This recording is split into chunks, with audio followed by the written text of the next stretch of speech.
Well, thanks for joining us again. And this is Newspaper Review. I'm Moses Humphrey. And I am Chukuma Okoro. Thanks for joining us. And yes, of course, and we have Daily Fanimo with us as well. So let's dive into it. From The Guardian, the paper right here, the window headlines: suspend France trip to address insecurity. Obi tells Tinubu. I'm sure we've dealt extensively with this one, but we just might have a few things to add to this one. We did that during the morning show. By the way, be informed that VOP This Morning show starts at 8 a.m. from next week Monday. So from Monday next week, your favorite morning tonic, VOP This Morning, will be taking the airwaves at 8 o'clock in the morning, all the way through to 11. All right, so we'd like for you to come along with us. Now let's get back to these headlines. FG, World Bank in fresh $17 billion poverty reduction deal.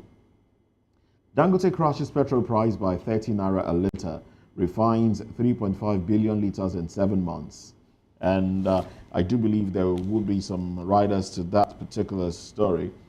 Nigeria records significant drop in petrol imports, says NMDPRA. That's the rider to that story. And national headcount, insecurity, economic concerns trail Tinubu's push for fresh census. And then the breakdown of the figures here, but some of these figures can be contested.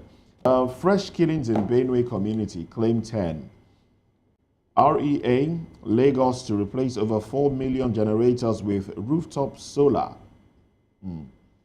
As the Rural Electrification Agency. Lukman alleges PDP governors aiding Tinubu as Atiku intensifies coalition agenda. Reps summon sole administrator as Rivers women demand end to emergency rule. FG launches plan, approves 15 billion naira to curb flood disaster. And also, don't lose faith in democracy. INEC chairman tells African youths. All right. So these are the headlines here. We also have from the Vanguard, we have Dangote reduces petrol price further by 3.5% to 835 naira per litre. Rivers reps invite sole administrator, IBAS.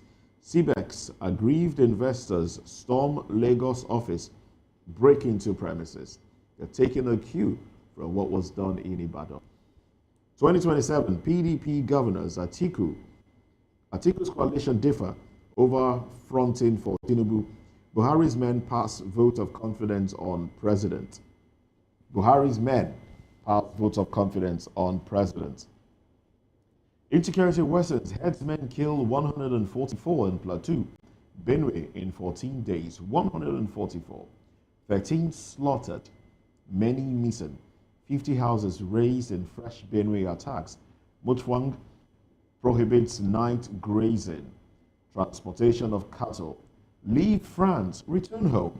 Obi tells Tinubu must restore law and order in Plateau, Benue. Falano. We are deeply pained over Plateau bloodshed. Northern elders.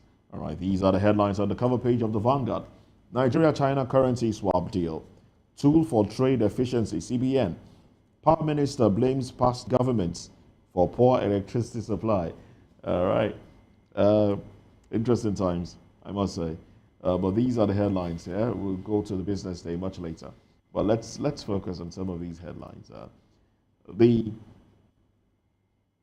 banner headline on The Guardian will be, a good one to visit first. Headcount, insecurity, economic concerns trail Tinubu's push for fresh census. There's been a committee, committee of very important personalities. And then the Guardian does a breakdown of these census figures. Says population as at the last count in 2006 was 140 million. Current estimated population 236.52 million. Quite a leap, I must say. More persons, 96.5 million more persons since 2006. Per capita income, $835 estimate. Population growth rate 2.52%. Life expectancy 54.6. GDP growth 3.4. Literacy rate 62%. These figures staring us in the face, the midst of insecurity, the midst of killings, the midst of all of these things. Gentlemen, how do you react? Let me start with you. Jackpot syndrome. Jackpot syndrome as well. But what about Jackpot dying? Yeah, well, those who are Jackpot dying, what is the fraction against to the your ones wish? that are moving? Maybe we'll send our reporter to the airport and look at the trend. But you see, talking seriously, I doubt if this census will likely take a departure. If done now, right? We even take a departure from what we used to have in the past. Number one, I was expecting that Guardian would make allusion to cultural differences. There are some places that you cannot penetrate in some part of the country for this exercise. Two, the nomadic nature of certain elements in the country will pose a difficult situation for census, accurate census. And then already we are polarized along ethnic, religious lines.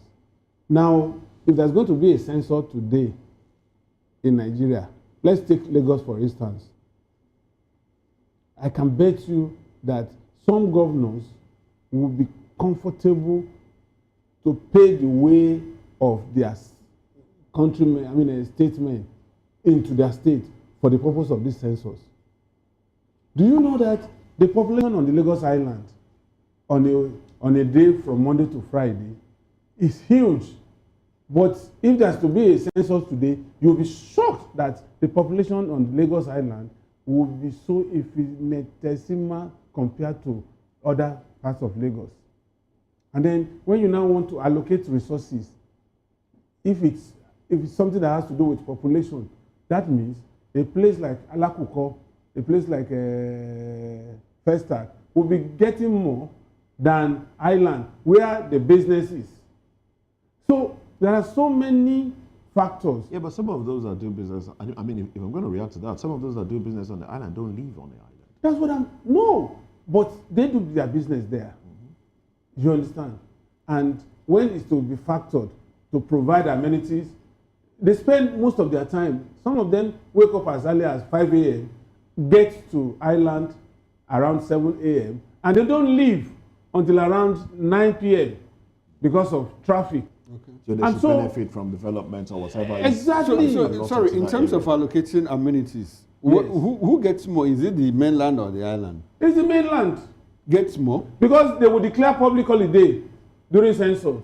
No, I'm saying you have factored in all of that. Yes. Because a lot more people work in the island. Yes. On census day, they come back to the mainland, and that is where they are counted. So, but when it gets to the point of allocating resources, who gets more? Is it people that... It's the mainland people that will get. The mainland is short of amenities than the island.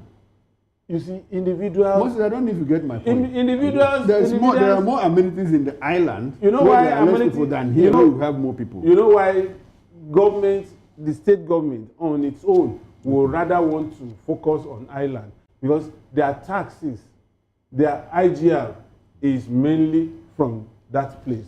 Okay. Not on the basis of census. Now, there's also the conversation around, and I would like you to react to this. It's not a question and answer, but we're just having a conversation. When politicians, especially Lagos politicians, say Eko ni budget, some have said they're not talking about the generality of Lagos. They're talking about Eko proper, which is the island. How do you react to that? You see, and so they allocate resources to develop the island, because that is Eko originally. You see, when they talk about Eko, yes, it is the island. But to what extent has Eko benefited from Lagos State? In terms of political patronage, in terms of, yes, amenities, they are compelled to make sure that things happen in Lagos, because that's the cash cow. whatever you are going to do in Lagos, most of these corporate organizations are on the island, and they pay huge taxes. Why is Lagos State garnering between 60 and 75 billion naira monthly now? Where is this money coming from? Agege and the rest, they are not captured. They are in the informal sector, and they are not captured when it comes to taxes, except you go to the market, you go to motor park, and half of the money you get from this motor park is in private hands. But where you want to capture pay, personal income tax, which other tax now?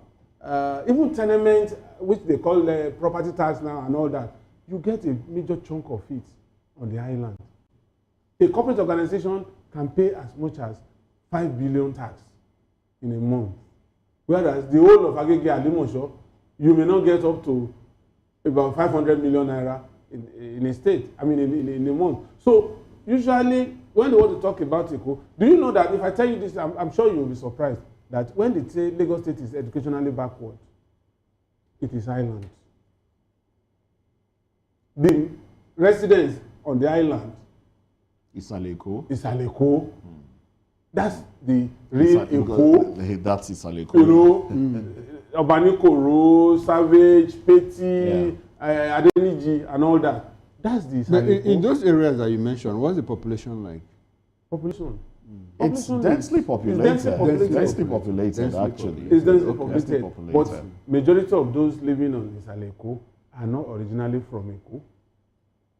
And so some of them will travel as far as Kwara during census to go and be counted in their village.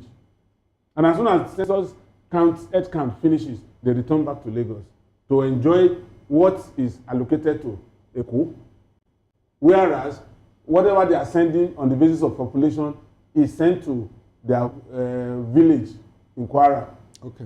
So there's so much. Okay, yes, there's so much. I think the government needs to do a recalibration of how to deploy amenities and resources. Exactly. And it goes to speak about the informal sector too. When you talk about the informal sector, the informal sector is largely unharnessed and uncaptured. Yes. Because basically, the informal sector, is it informal? Okay, the small businesses, if they are properly developed, they could even rake in more money than the big corporations. Because if you have like 50 big corporations in the island, and you have about 50,000 small and medium-scale enterprises in the whole MSMEs in Lagos, the resources, meanwhile they employ more people, you know, because if you times 6 people times 50,000, will do more than a shell that employs about 1,000 people, a bank that employs about 300 people. So what we need to do is, and meanwhile these SMEs, they're always the backbone of industrialization and all of that, production capacity. So I think not just the state government, the federal government, they need to recalibrate all of these things. That said, I want us to go back to the issue of population, the census that we are looking at, that the president has considered a committee. Very good thing, excellent. But my concern with it is this. My concern is that are we able to, it's been always a political issue in Nigeria to the extent that we always have differences between the north and south. There's always been this contention between Kano and Lagos, you know, which one is more populated. And the fact that also you have a certain group of people that live outside their homeland. They are counted where they live. Yeah. You know, but in terms, when they get to in terms of allocation of resources and amenities, they're asked to go back home. Meanwhile, they have reduced there's a shortage in their population at home. You know, meanwhile, they are all outside. More than 60% of Anambra population live outside Anambra State. So, and when they get to where they live, they are counted there. Now, they boost the population of those areas. This thing runs through the whole of the southeast, you know. Now, that said, I think we have, so conducting a census now, I like the fact that because the president also gave reasons why. In terms of, we need data. We need this data to be able to plan ahead. It's a good thing. But first off, I was thinking that we should be able to deal with the issue of insecurity so that people are even counted in their homes.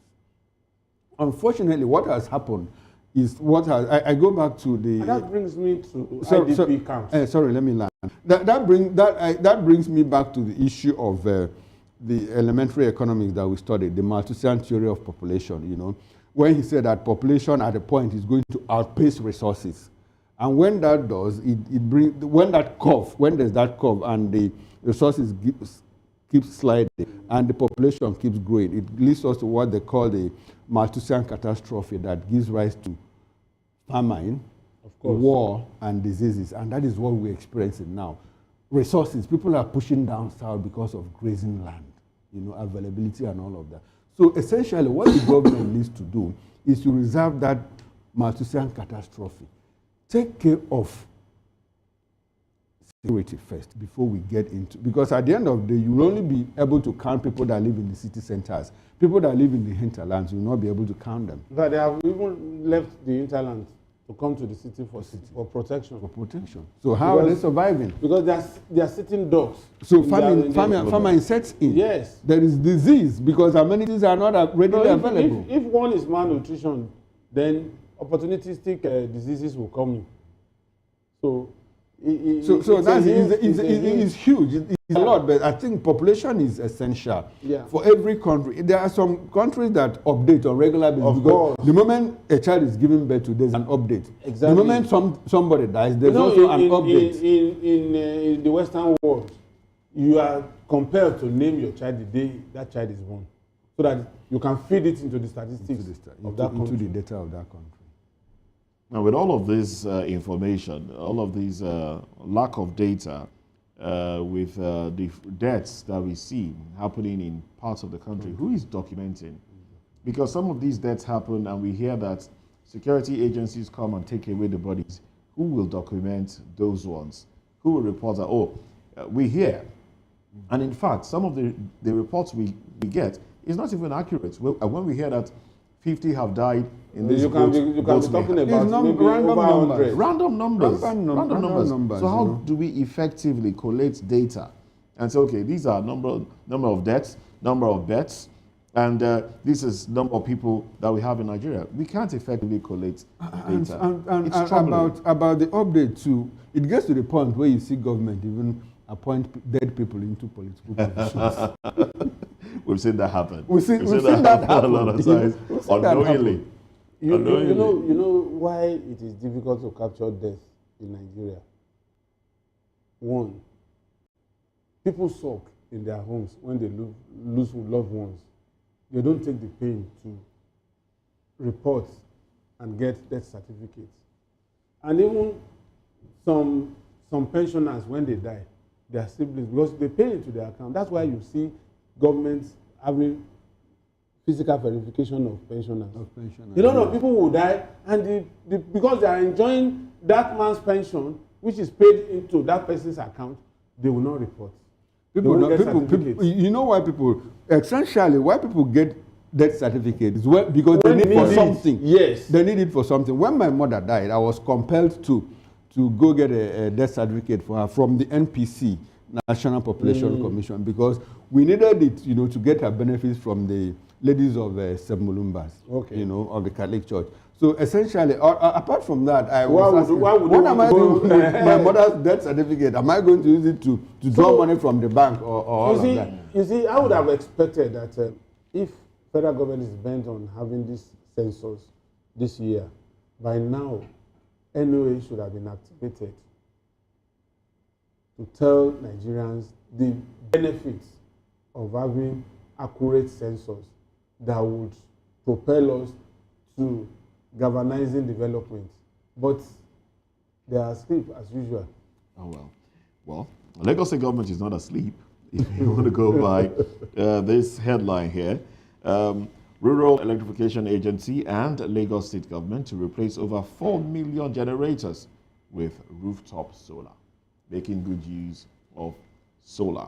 The writers to that story, Adelabu laments it took 40 years to add 2,000 megawatts to the national grid. Blames sector rot on past neglect. Now let's go a little into this story before I get your take on it. The Rural Electrification Agency and the Lagos State government have entered into a deal with a focus on powering public institutions through rooftop solar solutions.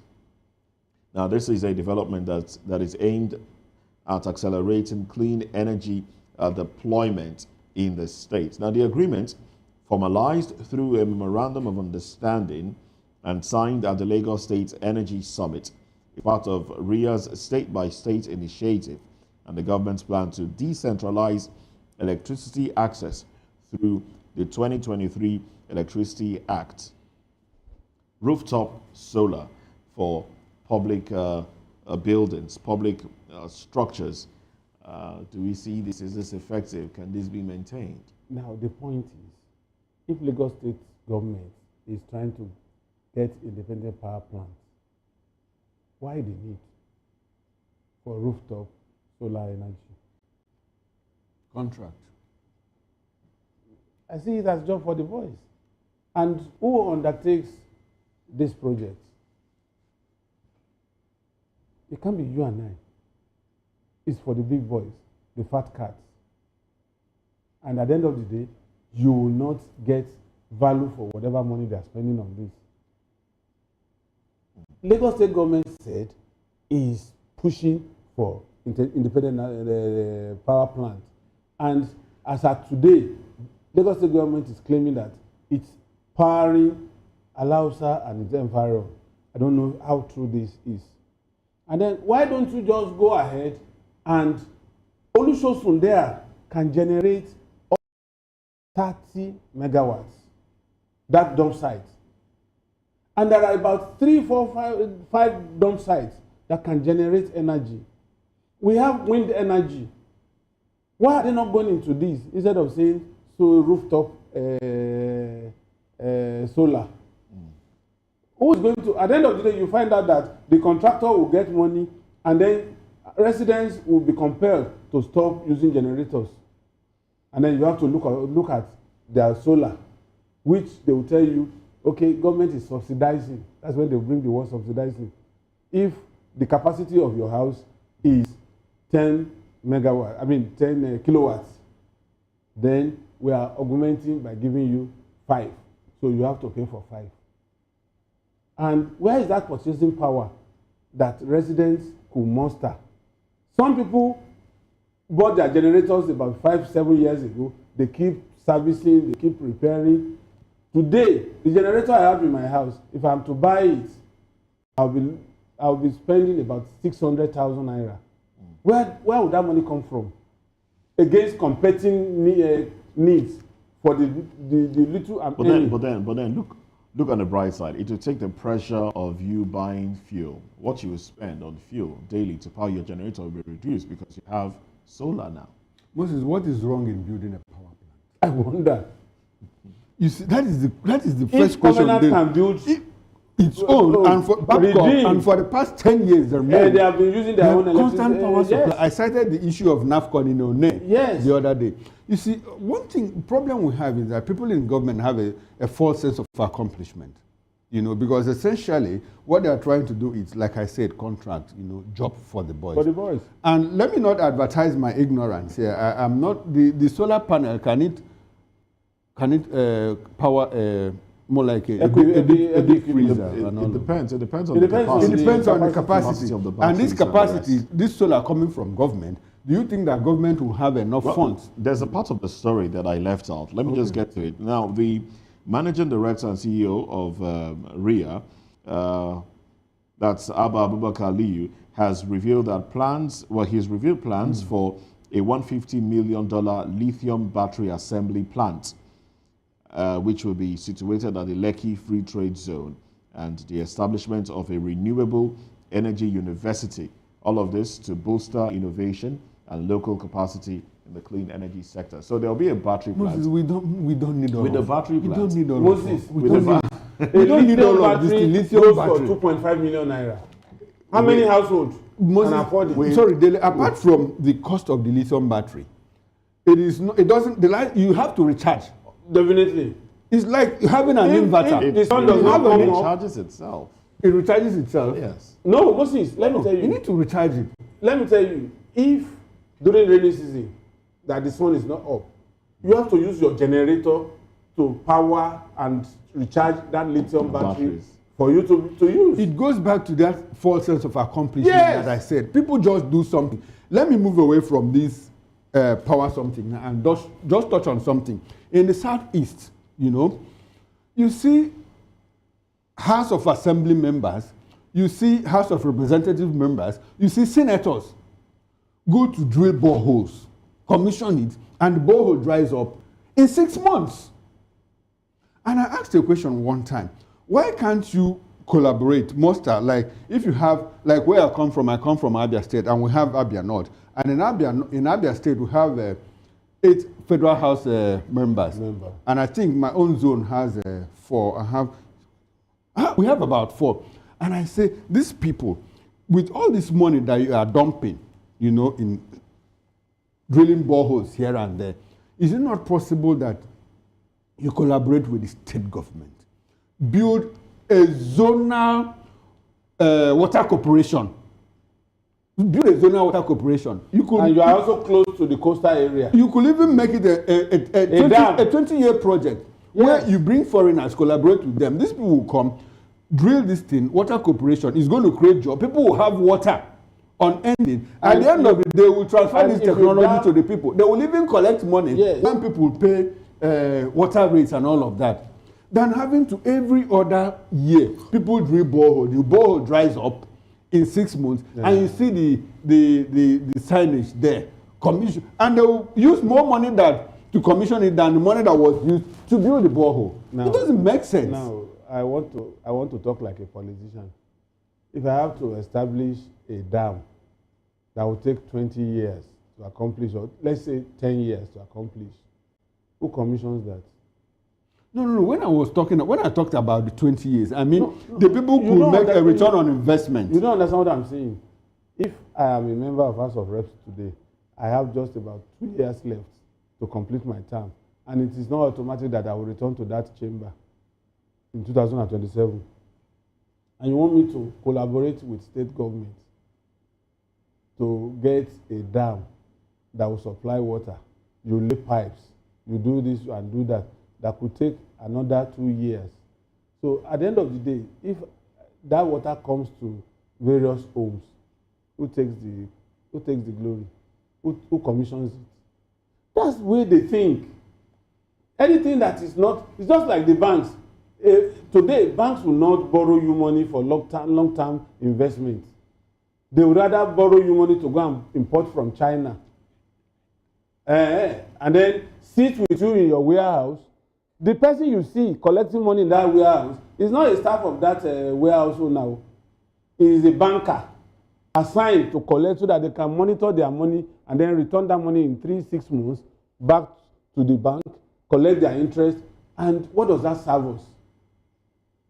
Is it now that we are just waking up to know that we should have lithium plants, battery plants in Nigeria? After when, more than in the last 20 years, people have been buying lithium batteries in their various homes. All right. Well, let's move away to another conversation now. From the Vanguard, we'll lump a few headlines together. Rivers, reps invite sole administrator, IBAS. Let's lump it with the banner headline here.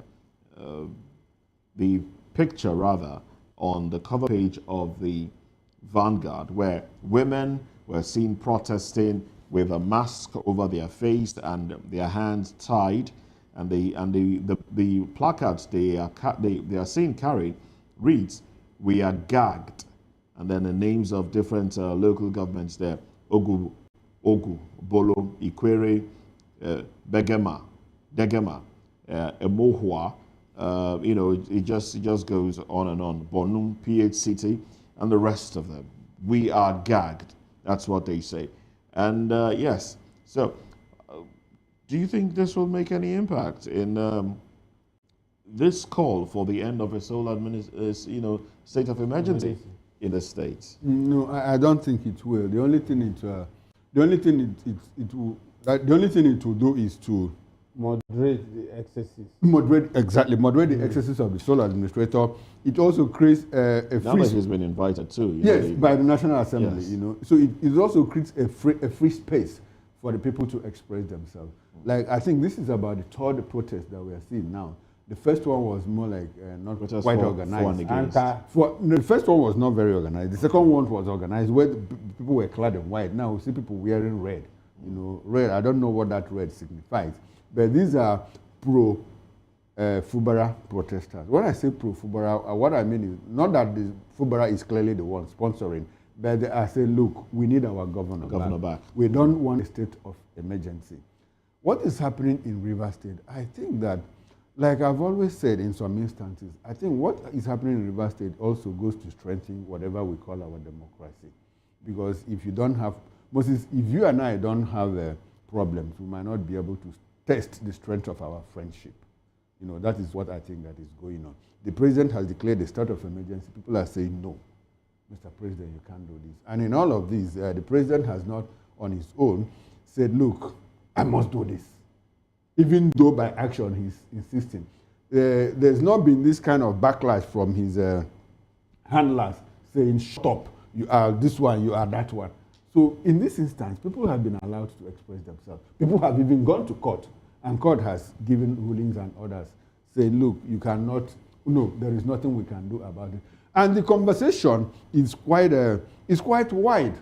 You know, like what we had during the tax reform bills. You know, that was about the first time that Nigerians lent their voices to a matter that was before the National Assembly. Despite the fact that they didn't even go for public hearing. I think the hearing they did was within the confines of the National Assembly. They had. No. There were a few public hearings within, yes. inside. Within the confines of the House is also organized a few of them. You know, so I think in all of these things, it's going to strengthen whatever we have that we call democracy. What is going on in Rivers State? Like, well, the president is not backing down.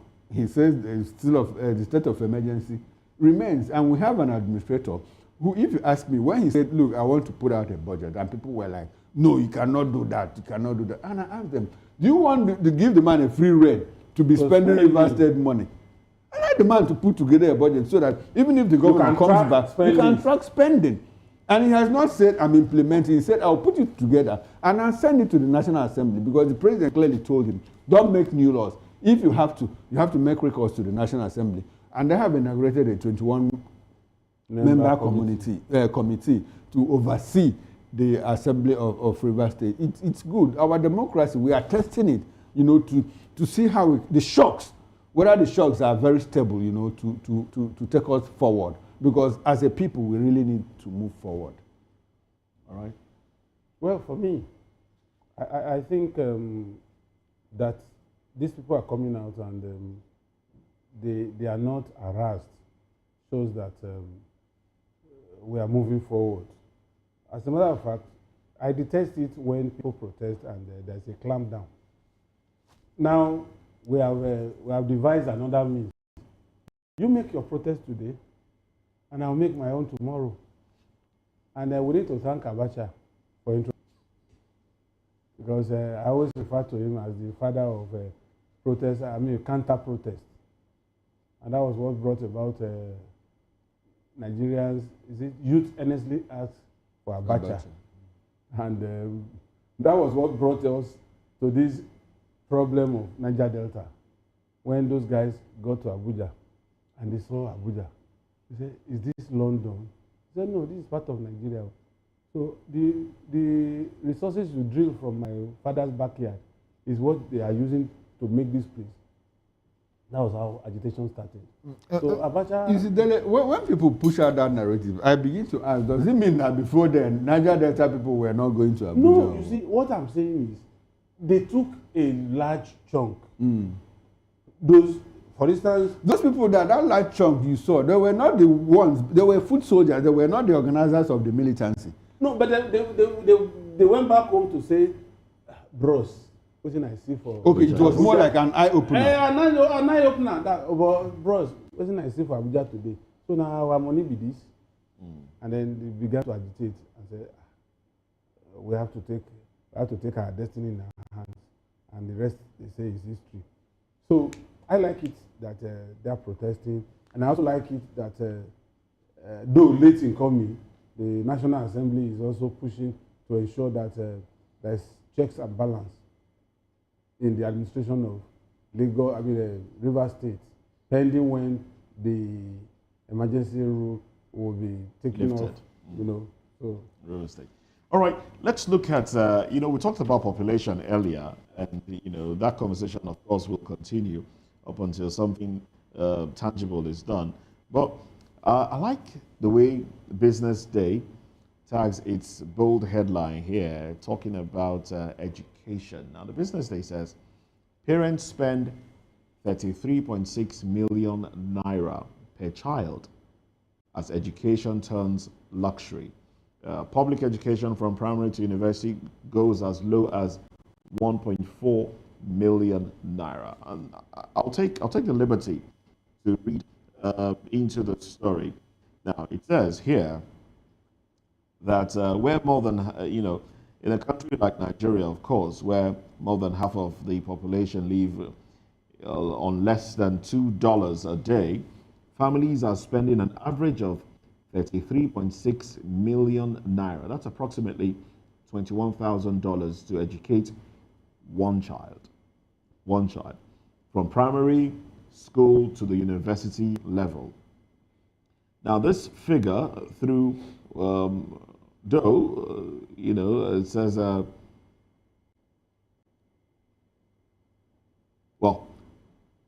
study conducted by Cowrie Wise evaluated the average educational cost that a household will incur in funding a child's academic journey from primary to university levels in public and private schools. According to the report, it cost about 1.9 million naira.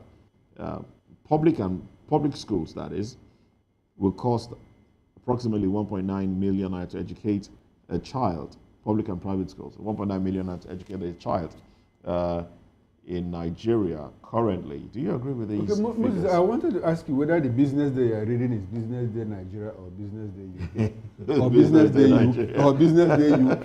You know, when they say 33.6 million naira to train a child.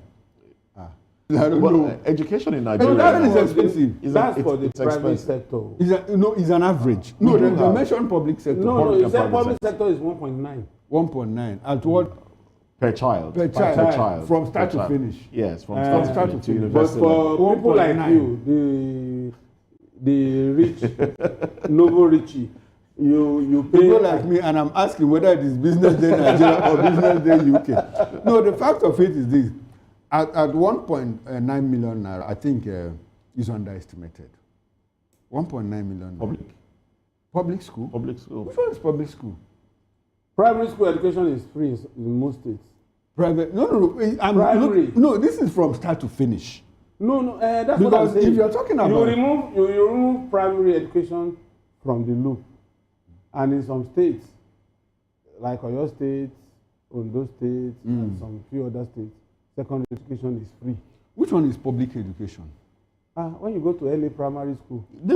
I don't know. When you go to the University of Nigeria, are you in a private school? We have not touched tertiary school. No, I'm saying because they said from start to finish, primary, secondary, and university. Because if you talk about... My son in UI is still paying 168 per annum.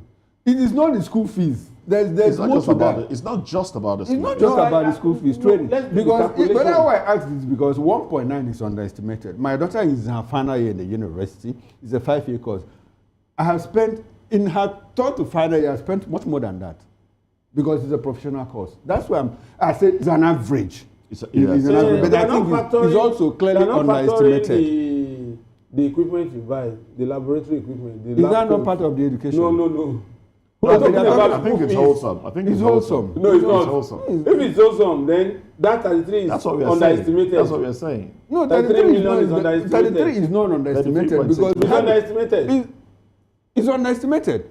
Do you know that some schools... Yes, because some schools pay for 2 million naira secondary school here in Lagos. That's what I'm saying. Private schools or... Private school. Private secondary school. Because the thing is per child. Per child, yes. Because within that session, that child will go to England for holiday. In those in those schools. In those private schools. So you can discount those ones. You can discount. That's why I said it's not even about private schools now. Those that study linguistics in the University of Lagos, they travel as well. Yes. They go to places like Germany and the rest of them. It's and if they can't go to France, if you are studying French, if you can't go to France, you can go to Benin Republic. Or you go to Togo. That's not part of it. It's not part of it. It's pidgin French. That is no. When I was in the university, French students used to go to Benin Republic. Of course, no. At the university level, French students used to go to Benin or Togo. To acclimatize. For 3 months, so. Yes, no. And it was a lot of money for parents then. In fact, the fact that, I mean, if your mates are going to France, because that's what their parents can afford, and your parents cannot afford that. Would you want to go to a Benin Republic? Why wouldn't you? No, why wouldn't I? Because the fact that you went to France, and it doesn't even mean that you speak French better than I do. Forget that the issue of class will play here. When you are helpless, what would you do? You will compel your parents to get the money out and send you abroad. You give your father a gun. You give your father a gun. That's what we see play out.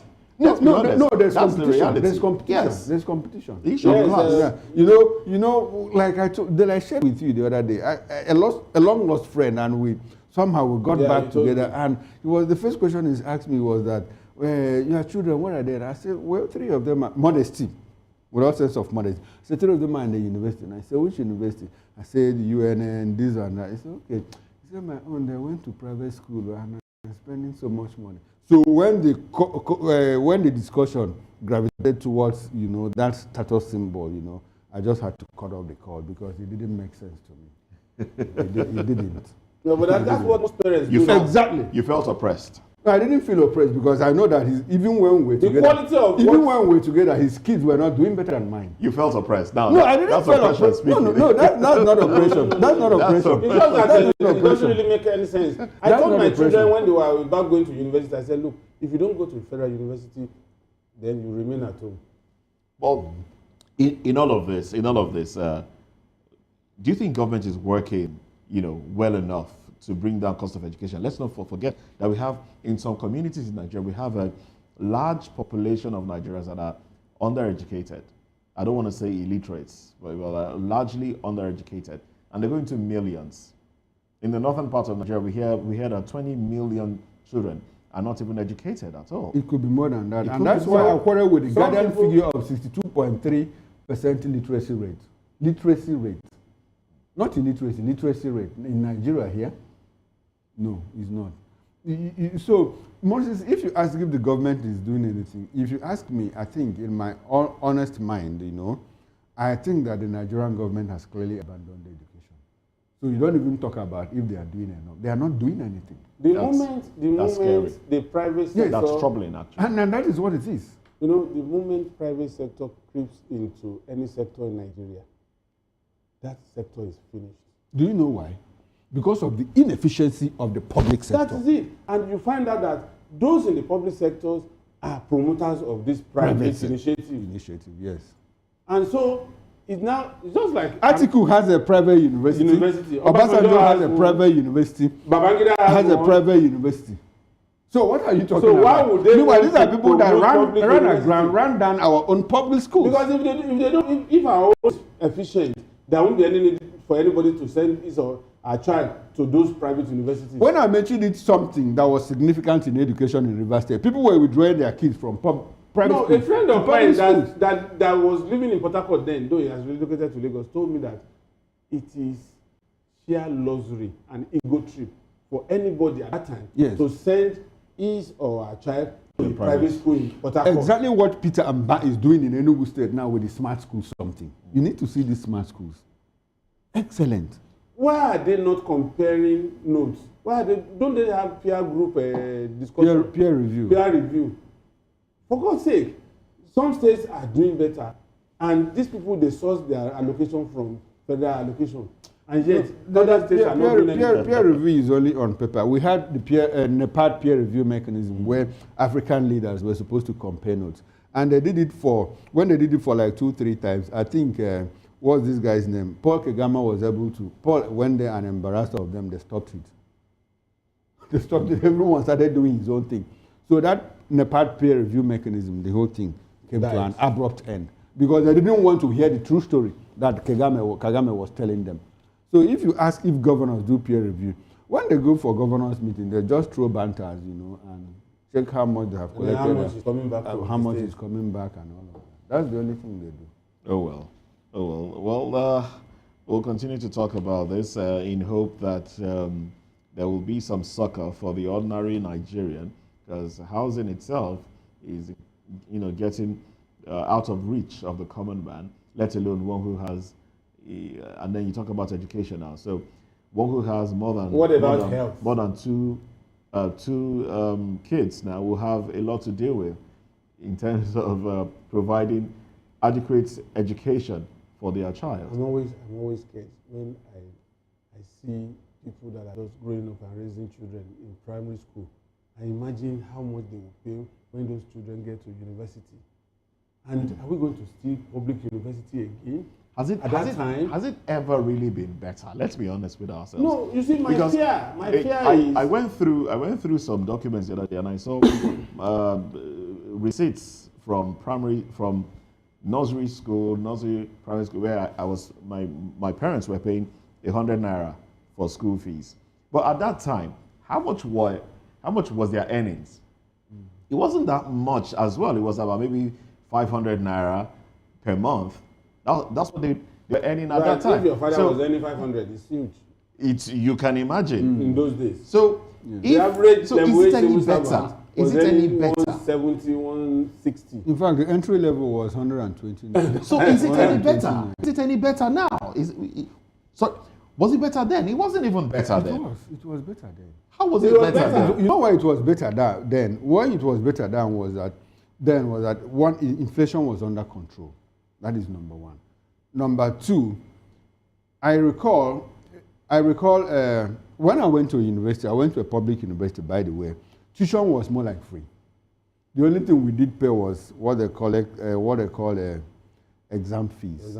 And the total I paid in all of those things was 45 naira. And accommodation was 90 naira. Accommodation. I didn't say 90,000. I said 90 naira per session. Accommodation was 90 naira up until last year. And we were even unlucky.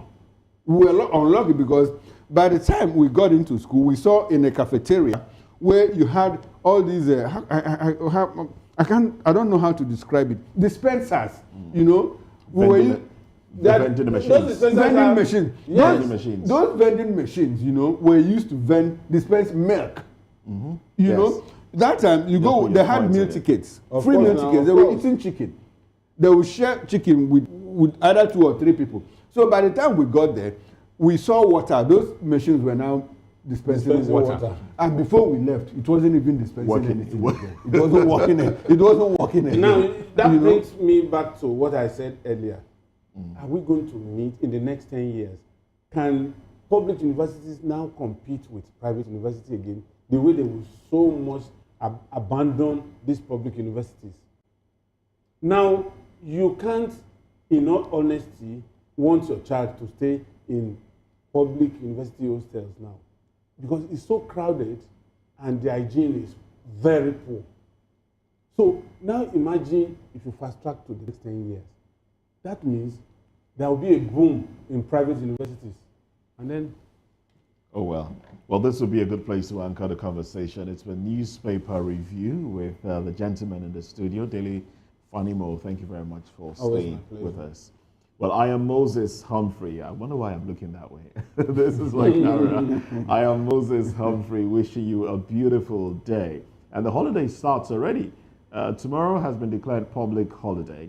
And another information for you, on Monday, VOP This Morning Show will be starting at 8 a.m. Catch up with the latest topics making the buzz, the stories that tick, the trends. Let's let you in on why they are trending, from politics, entertainment, business, lifestyle, and more. Analyzing the trending stories with top eyeballs.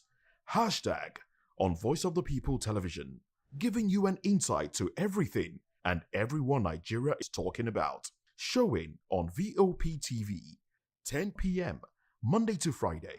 Hashtag if it's trending, we bring it.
The federal government and organized labor have reached an agreement to reduce transport fares and the prices of essential commodities, particularly food items.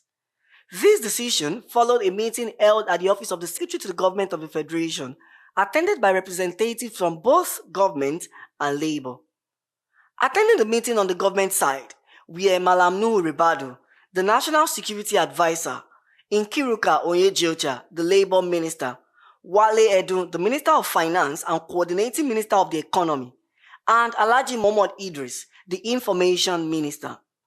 Labor representatives include Joe Ajaero, President of the Nigerian Labour Congress, Kabiru Ado Sani, Deputy President, Ima Ugwaja, General Secretary, and Tommy Etim Okon, Deputy President of the Trade Union Congress, among others. Key agreements include the government's plan to distribute over 2,000 compressed natural gas conversion kits and release 45 additional CNG buses to organize labor, which aims to lower transportation costs and reduce the price of foodstuff nationwide. Additionally, the government committed to urging state governors to fully implement the 70,000 naira minimum wage starting in October. As Voice of the People TV, we are on the streets of Lagos to gather citizens' opinion on this new development. The CNG is a good idea for the country, and it will help reduce the cost of inflation in the country. As you all know, Nigeria is an oil exporting country, and it will help the masses and help everybody. From the CNG, I welcome this idea. Very good, but it's not the best solution as of now. For example, we have refineries. They should make sure that it's functioning very well. Because as soon as they convert all this to the engine or to the gas, and the more demand, the more the price will go up. This, they can introduce it at the same time. They'll be using the fuel. But what I really mean, let's maintain that refineries. Natural gas, in Nigeria, you are so careless. You are so careless. Let's assume that inside the house self. They will on the gas, they will bring phone along the gas, it can explode. As we are going with this fuel, it's very okay. This natural gas they are talking about the fuel issue or whatever. I didn't really support on that. I didn't support on that on the gas issue. You understand? As we are using our petrol, we know how you do it, and God will start providing for us to buy the fuel. Before I'm a transportation, as we are doing it before, how much are you buying fuel before? If you buy 1,000 naira fuel, you use it for the whole day. If you save the next day, you use it. But now you can buy 5,000 naira. We cannot see anything after that 5,000 naira report. CNG, yeah, I drive. But at times when I go out entering commuter bus, I've had a case of entering from Mowe down to Lagos before, and I know it's on gas and it's cheaper because then I don't know of now. I didn't drive that day. Why they are carrying normal petrol fuel from around 800 down to Bega to 7 You see them right from Mowe to 7 carrying 300 naira. Meaning that those cheaper alternatives will need to be looked into, and some other palliative that can help people to cope. I think the basic thing is to look at prioritize and look at coping strategies. What are the things that can touch lives to help people's situation. We have heard several views from citizens regarding this new development. As the federal government and organized labor reach an agreement, many are watching closely to see how this will impact the price of essential commodities and transportation fare in the country. Matthew Ugunswada, reporting for the House of Representatives has called on the federal government to reverse the recent hike in petrol and cooking gas prices, citing worsening economic hardship across the nation. This resolution comes after a motion by Minority Leader Kingsley Chinda, supported by 100 other members, urging immediate government intervention to alleviate the financial burden on Nigerians. The rising cost of fuel, attributed to the removal of subsidy and naira depreciation, has forced many families into deeper financial distress. With petrol price skyrocketing to 1,030 naira per litre, this surge in fuel cost is exacerbating transportation expenses nationwide, further straining